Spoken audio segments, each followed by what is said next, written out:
Hey guys, it's Mathil here once again, and as I mentioned in the last video, I may be respeccing the CoCquisitor, CoCharger, whatever you want to call it, into CI, and I have done so, and this is what the character looks like today. It is ramped up to quite a fast-paced and clear speed sort of build, and this is just some, completely typical normal gameplay right here. No funny business, no soul eaters, it's just, yep, just some good old-fashioned clear speed. Unless, of course, you're a stickler for the details and you want to look at that soul eater buff, then maybe I consumed a few souls for this clip. What is actually happening there is the Inspired Learning Unique Jewel, which, when 4 notables are allocated in the small radius, when you kill a rare monster you gain one of its mods for 20 seconds, so it's basically just a shitty version of a headhunter, but can be pretty fun and worth it if you don't really have to invest much. And for my build specifically, I didn't have to grab any extra points. I was already taking all 4 of these, and that's just a nice use of a jewel socket then, whereas normally I wouldn't grab it because you might have to invest in other notables. So I've been perfecting this character for the past couple of days, and the first thing I did was respec into CI because it's just so much stronger for the build overall. I don't really lose any offensive stats while gaining a bunch of extra effective health, and to me that seems like an absolute no-brainer. It didn't even really cost that much more as far as gear is concerned.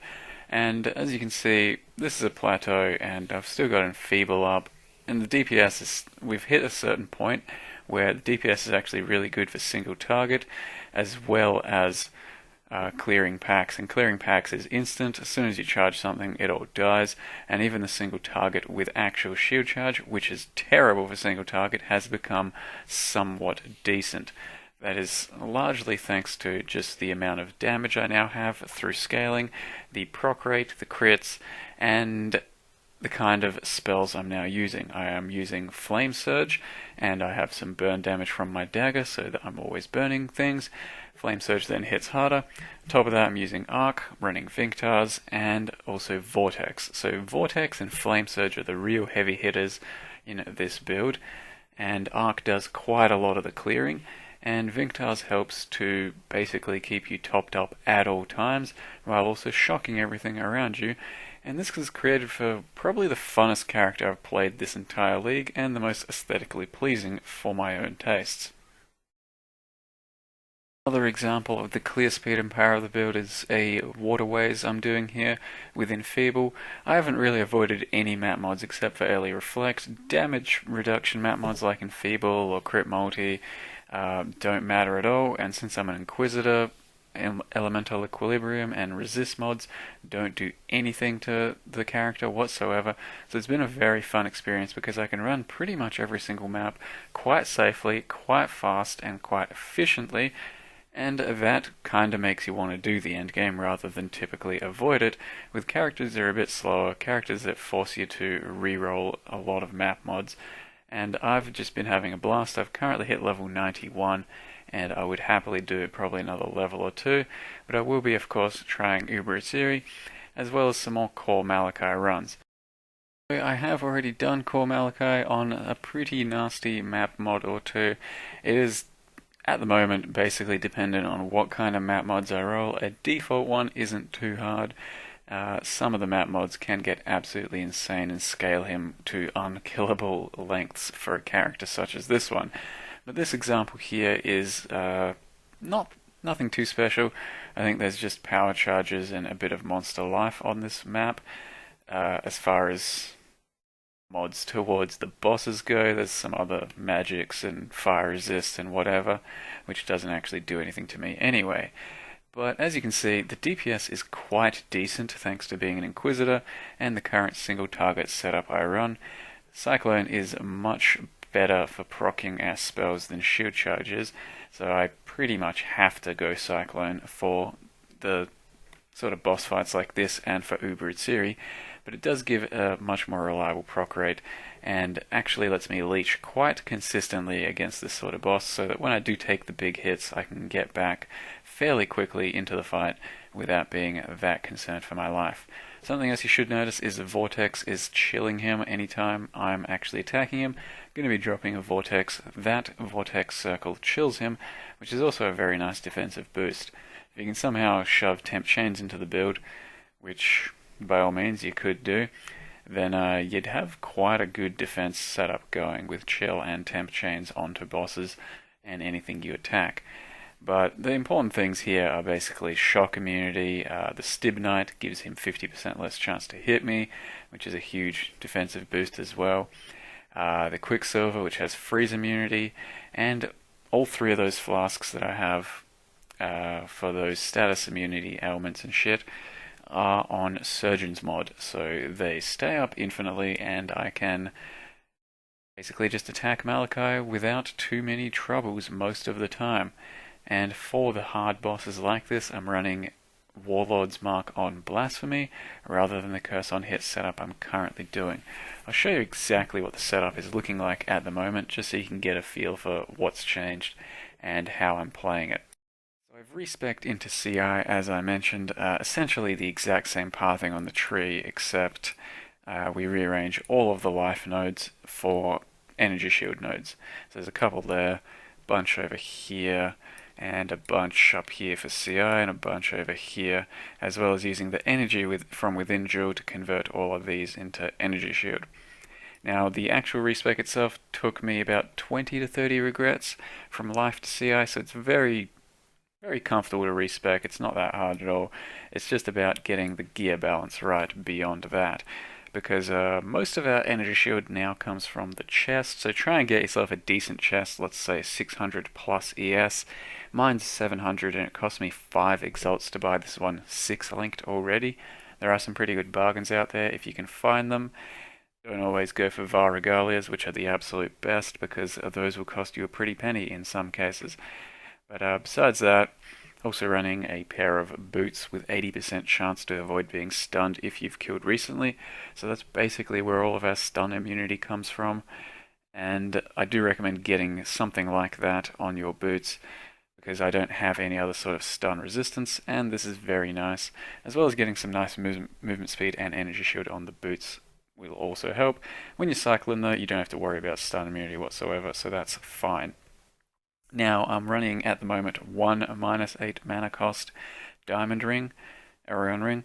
You don't really need to have one of these. I was running a, I don't know, random ring, maybe something like that, without their mana cost, and that's fine too, because Shield Charge itself in this setup, instead of the Cyclone, costs 12 mana in total. Cyclone costs 19 mana in total, and that's perfectly fine. You can cast that almost 100% of the time, but it does sometimes get you into a little bit of an awkward situation.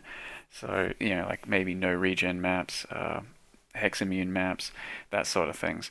So it pays to get just one ring for comfort, but you by no means need any diamond rings. And the current setup, as I was saying, is I'm most of the time mapping like this with Herald of Thunder and Herald of... hurry the fuck up, regen mana. Herald of Ice. So it's Curse on Hit, Herald of Thunder, Herald of Ice, and Warlord's Mark. You don't actually really need the Warlord's Mark so much most of the time because Vinctars is keeping us up, but this is your added insurance against not having the Flask. And it is very useful to have, so I would fairly recommend doing this sort of setup, or you can get rid of that and just go Blasphemy instead for a much more reliable Warlord's Mark. And that's what I do for core runs, as well as what I'll do for Uber Atziri.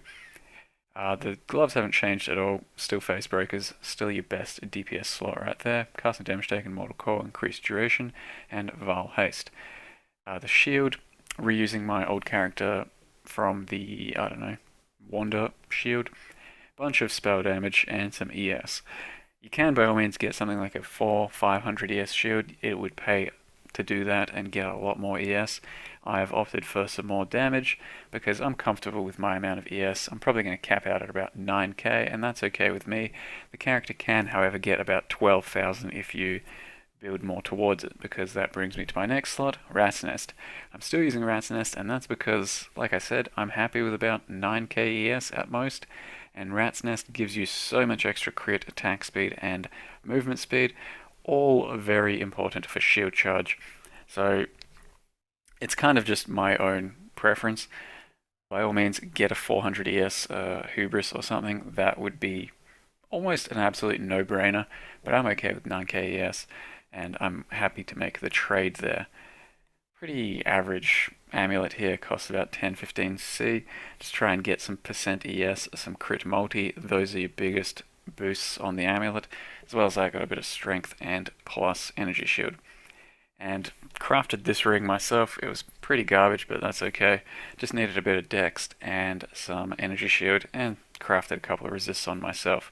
At this point I don't really need diamond rings, so that's fine. You don't really have to use them, because I've swapped onto a diamond flask these days, so I've dropped a bit of crit from my build to be able to put on the diamond flask, because before I was using a Atziri flask, but now it's a diamond, since I feel like that's worth it just for the added spell crit as well as the regular crit, because I can run at about 95 crit on shield charge or cyclone with power charges up, but dropping a bit of crit, putting on the diamond flask, I feel is worth it because it gives you that added spell crit, since Arc is a 5 base crit spell. With crit strikes it goes up to 7, almost 7, and even with that I'm at about 70 crit with my power charges up, so I am missing crit about 20% of the time, 25% of the time, and if I don't crit I basically don't do damage as far as Inquisitor is concerned, so Diamond Flask is very handy in filling that out.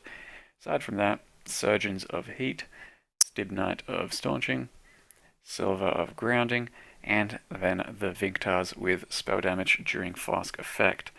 This is currently my Flask setup. Feel free to change it however you like, but this is what I've found to be the best. I've also bought a Endgame Dagger and got it multi-modded myself, so went with a boot blade. I regaled on fire damage, which for me works out perfectly fine because I'm now running Flame Surge, and that is a very heavy hitter, which basically is a huge chunk of our single target damage.